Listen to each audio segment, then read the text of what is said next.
The H1B Guy here, and today, Chats with Charlie, Episode 7, October Visa Bulletin, YouTube Live Breakdown, and Top 20 Things I Learned from the Chats with Charlie that was live streamed by the U.S. Department of State on September 15th, 2021.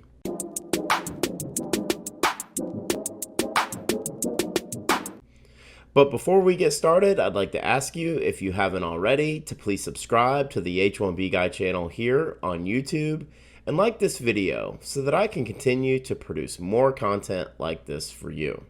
I also wanted to mention the H1B Guy offers a variety of consulting services. I help businesses and individuals solve complex work authorization issues and the recruitment process while bringing awareness to employment-based immigration benefits. If I can help you, please reach out. I'd love to hear how. And you can book an appointment directly with me via the h1bguy.com. Today's post is brought to you by RecruiterNetworks.com, Path to Canada, and PERM-Ads.com. Hosted for the 5th time by Alyssa, a consular officer with the Bureau of Consular Affairs for Travel.gov, U.S. Department of State, and featuring Charlie Oppenheim, Chief of the Visa Control and Reporting Division at the U.S. Department of State.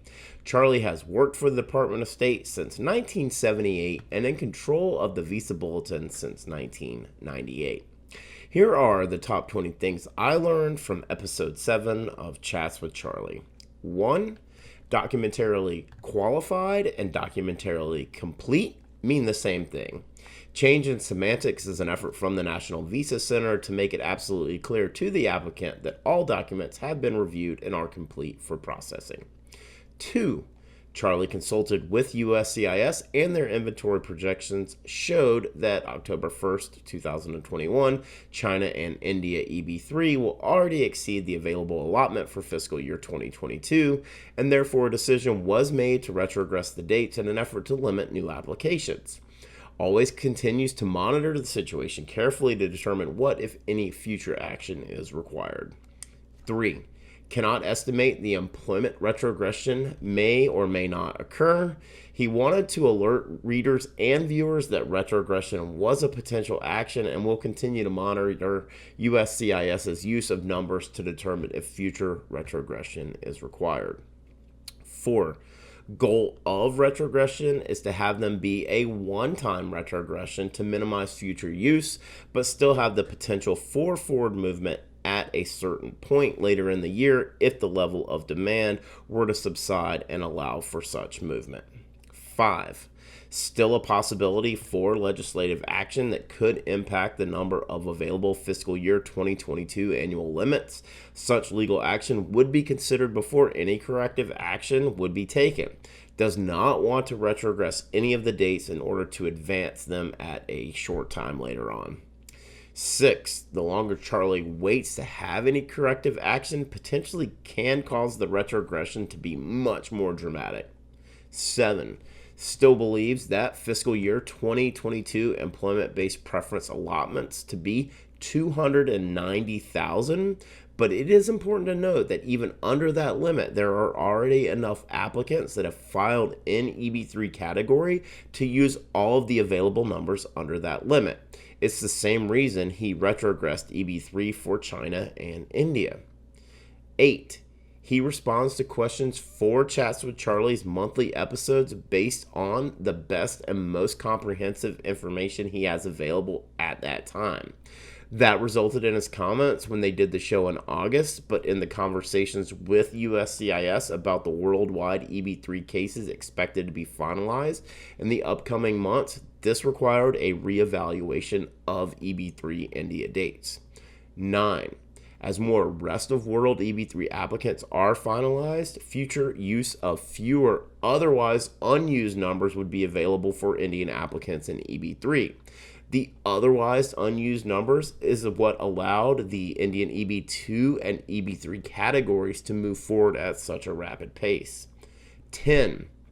Overseas posts have the potential to dramatically increase their use of numbers in the coming months as they begin to return to normal processing and will be catching up on cases that they haven't been able to process over the last year and a half because of the pandemic. Perfect example of how the Visa Bulletin is constantly monitored and adjusted throughout the year. 11.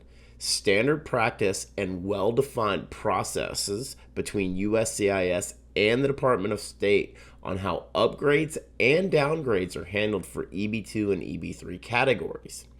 12. Reminder that the INA guidelines are specific on a 7% per country limit on visa issuances, intended to prevent monopolization. India EB3 has been benefiting from otherwise unused numbers, as well as China and India EB1. 13.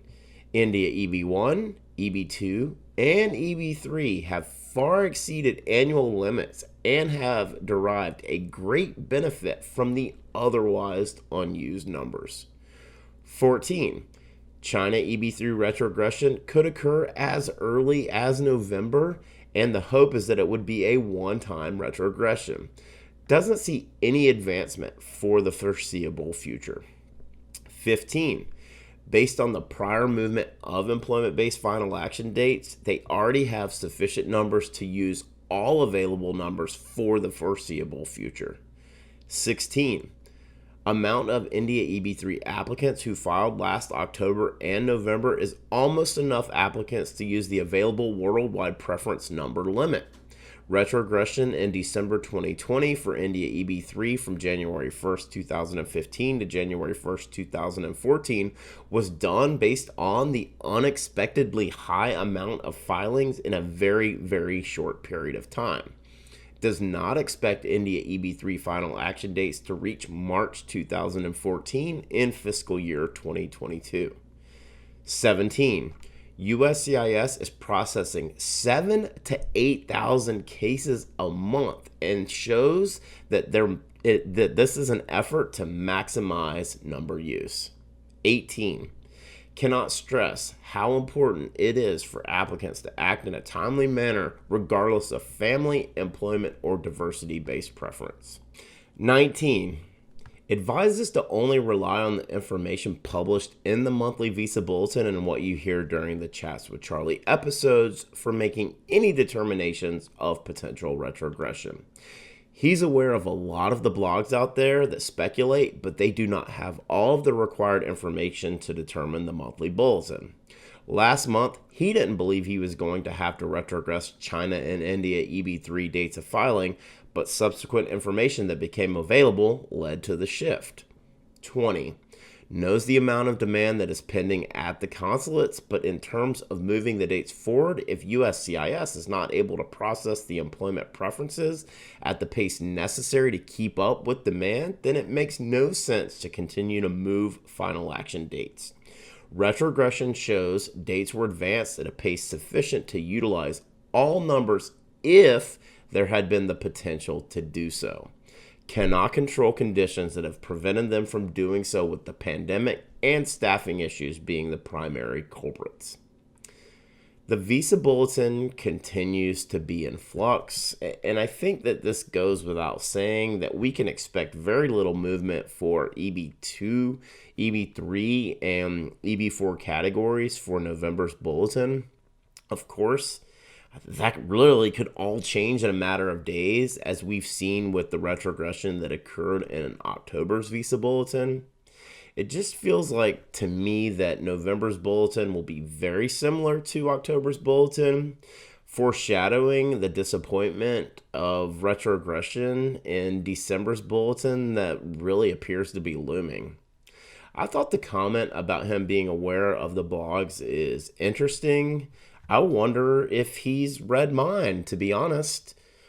He also confirmed my disclaimer when doing my forecast, which is that these dates when we do these predictions are completely made up guesses based on my own personal hunches and historical data. Regardless, I do appreciate the insight Charlie continues to provide during his monthly chats, as the fluidity of the Visa Bulletin is really something to observe. To read the full post on Chats with Charlie, Episode 7, October Visa Bulletin, YouTube Live Breakdown, and Top 20 Things I Learned, please check out the H1BGuy.com.